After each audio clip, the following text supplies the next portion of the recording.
All right, so let's talk about this little model we have for those 4 basic tools that we are suggesting, really strongly suggesting we need to live a life that completes our potential for happiness and to help other people have the same products of their life.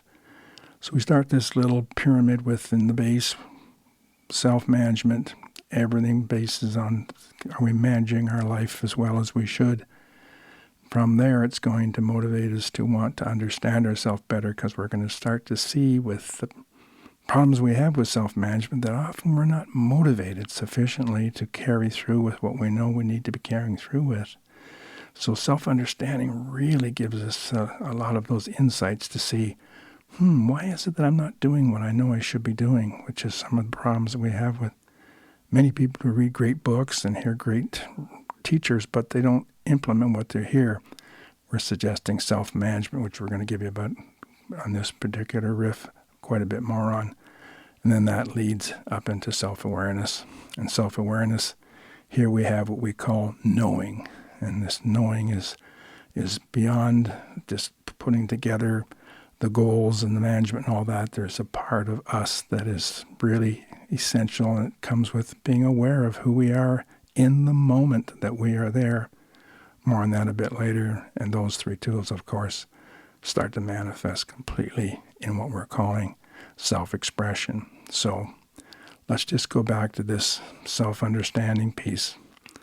So self-understanding then reveals to us how deeply controlled we are by our unique and personal PFP programming algorithm that we've talked about, these primitive predispositions, quote, the gene pool, the nature stuff, our filters that nurtured illogical beliefs, and these prime prompts, this cognitive bias and societal conditioning that govern most of our beliefs and our behavior. So that's just what we're looking at in terms of what's behind our actions and our feelings. Now, if you've not worked to gain self-understanding that much, then the likelihood of you living in your life roles optimally is pretty limited. It's pretty limited, which you're going to see, I think, from what we're doing here today. For many folks, this could be compared to what their mathematical skills could have been or would have been if they had not attended at least up to grade school and elementary, let's say grade 8 in elementary school. That's how serious this is, getting this self-understanding. So for me, each time I hear of another cruel and insensitive act, another example of man's inhumanity to man, I try to catch my heart before it closes. I then ask, I wonder what conditions had to have been forced onto that innocent 3-year-old boy or girl to have produced an adult who is causing such suffering. That is a really important point to just reflect on. So we believe that having satisfactory answers to the question to increase our self-understanding is an essential step to improve self-management and therefore more optimal self-expression. So the question goes like this: why did I feel so bad here? Why did I just say, do, think, or feel that? Why did I do that? Yeah, that's the big question that we need to have answered, right? So just to put some really important understanding to that question of why I feel so bad, why did I just say and do? Let's remember, try to keep this front and center. For thousands of generations, we inherited commands about how to save us from physical and emotional hurts and dangers. Thousands of generations. We learned here to eat only meat that doesn't smell bad, and different is dangerous, so therefore minorities, outgroups are a threat. We learn to be driven by our feelings, not necessarily even putting logic in front of the feelings, but feelings drive the show. We learned only to pay attention to what might happen next versus the present moment of what's happening now. So we also went to somebody's school training, this school up to age 12, right? Here we learned how to be accepted in the specific family, tribe, and herd that we arrived in. So what we learned in this somebody training school was processed and remembered through the mind of this 12-year-old kid. Let's remember that. And what did we learn there? Well, we learned things like look good, get approval from special people in our tribe or our family, try to be in control as much as you can. We learned how to judge people, learn how to get I am loved and accepted feelings from other people in the tribe, and 101 other survival, sex satisfaction, and security rules. And many of these rules are good. And many of them really have helped us survive through the years of evolution. But today, erroneously, we believe that we still must use these somebody beliefs to relate to everyone we meet. Because this kid, this child, if you would, we have survived a lot, for sure. So we get some of it right? We get some of it right. But if we are not really mindful in the moment, we will be driven by a lot of the other things that are in this memory bank that really are not getting it right. Because our jungle has near totally changed since all of these programs were put into our DNA and whatnot. So, therefore, most of these ideas are outdated, wrong, and even could cause harm. I mean, most of them, really. And this is what the lack of understanding brings when we just react with them instead of pausing and only working on offering what really is the optimal for this moment. And let's say it, pretty much everyone we meet today who's not working at doing this waking up through self-management, through self-understanding, through self-awareness and expression, most everyone who's not working at that will be in the same fix as we are. It can be like a mindless mess. Mess standing for must demands from that limbic lottery, enslavement to these neural nonsense filters, society's senility, shallow personal growth, which is where most of us are at. That's the mess, right? But the really great news is that even though our brain architecture, that nature us, and our learned and nurture traits are producing and processing all of our feelings that then result, of course, on our behaviors. In spite of that, provided we skillfully apply these 4 tools that we're sharing with you to our roles and relationships, we can be fulfilled and kind to others because we're not going to be driven by this mess. So, as we move forward to explore what we can do about this predicament, let's ask ourselves this question.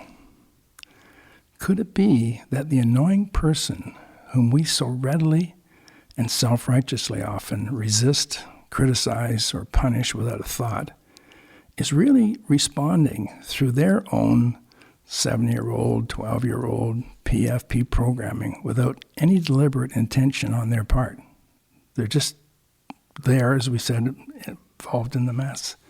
In other words, could it be more likely that their hurtful behavior towards us is really the result of this person's PFP programming made up of a bad gene pool, bad programming, bad societal priming, and maybe some bad luck? Just let that sink in for a second. Could that be?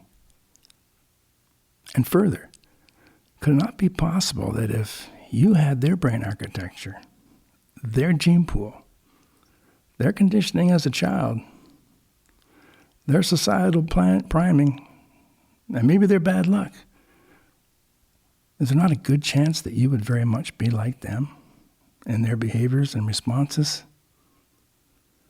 Now, if you answered no to that question, just stop listening to this and reflect on why you said no. What or who is really to blame here?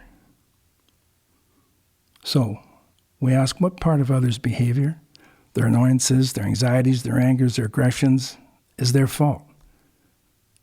Now, of course, they must not be allowed to hurt others or themselves. That's a given fact. However, because we now understand that in that moment, they are helplessly, mindlessly driven by their PFP programming, these primitive drives, these filters and brain primes, because we know that that's what they're being driven by. They should always first and foremost evoke our deepest compassion and non-resistance. Does that not make sense?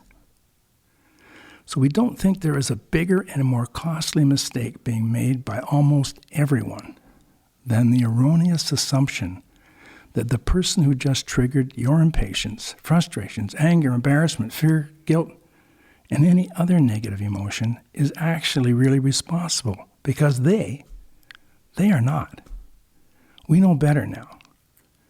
We know it is really their PFP mindless reactions met by our poor interpretations of our own PFP programming. So, maybe instead of saying, "Damn it, Donald makes me mad," we should say, "Poor Donald. He is so driven unknowingly to deliver those messages from his PFP programming, and then he suffers the consequences. He is a victim, and he experiences such suffering. What a poor guy. Doesn't even know that this is happening. He doesn't even know it. He's just being controlled by dozens of other people in his past life who also didn't know, and so on and so on." As I passionately work to stop him from hurting himself and others, and this is vital, right? As I stop doing that, I simultaneously will keep my heart open and be kind with him. Now, putting this together, what we're saying is, yes, we come off the assembly line with a very strong tendency towards negativity. It's our survival makeup. It's the way the planet has survived. But what we're saying is we don't have to just settle for driving our lives like that. We can move into awareness, into consciousness that will, yes, it'll take time, but that's what's going to keep the heart open. Then we get involved in conflict. We can actually have something called compassionate conflict, where we can just do our absolute best to problem solve, to get our point across, to listen to other people. But because the heart doesn't close, and because we're not emotionally hijacked, the upper brain stays online, so we come up with some of the best problem-solving ways that are possible. That's our job. Be it your personal relationships with partners, families, as an adult kid, in your community, or indeed influencing governments to do whatever they need to do at the national level. Yeah, that's our work.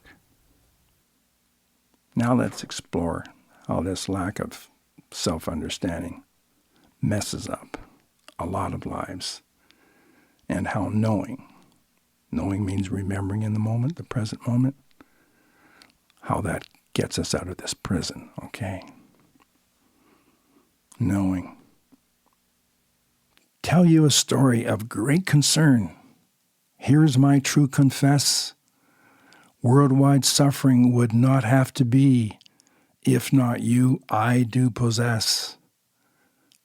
Let me introduce myself, your owner, pimp, and boss. Always there when you hurt others. No concern for heart's loss. I have you fighting with one and millions, so you need to know my name. When asleep you are so unknowing, makes you a pawn in my game. I am your nasty, not nice nature, drugs for you to survive. For 1,000,000 years I've fed your habits, keeps junkies' prejudice alive. I am those faulty filters you nurtured needs to impress, be in control, right and entitled, causing you and nations aggress. I keep you primed with expectations. My hammer drives your nail. You think you are free to make a choice, not knowing you sleep in my jail. I am your fuel for power trips as you lose it again today. My anger with others you share.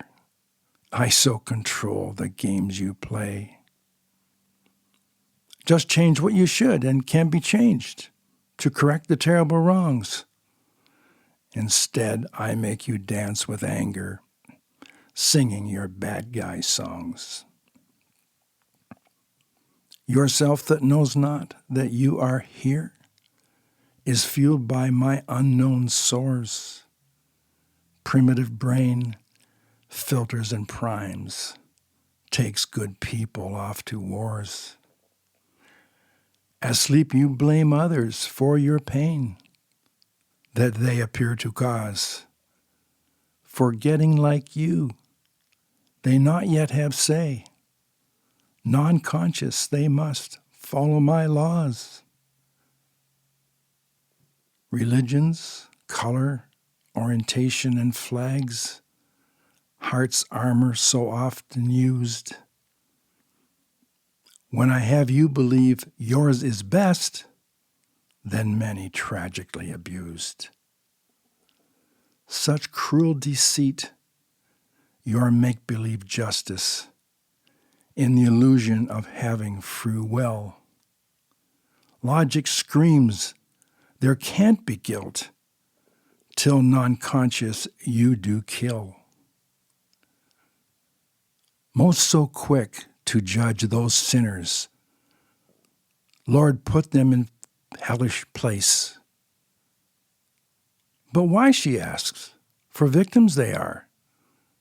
Without PFP, they're full of grace.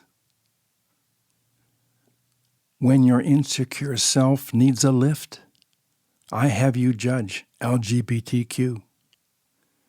Your self-righteous, mindless mind sadly manifests prejudiced you. And how do I have this sweeping power to control what you will do? Because you don't know even your next thought. I filled the space you think is you. But also part of your operating system that can stop this fight.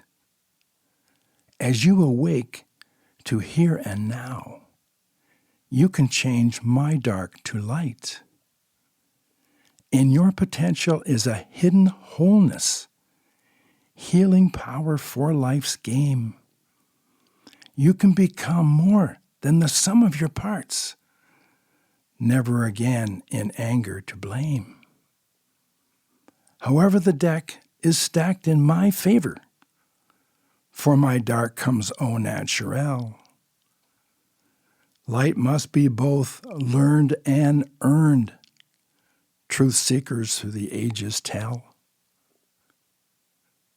Sage's wisdom to still the mind, in the present moment, grace, healing social and emotional pain. Now light fills my dark space. Like as you drive life's many roads, not knowing you are there, when please follow, now know you're here to live your conscious care. Now, to be clear about this deeper truth, it's not accepting your lot. You always change what must be changed. But with mindful heart, peace is bought.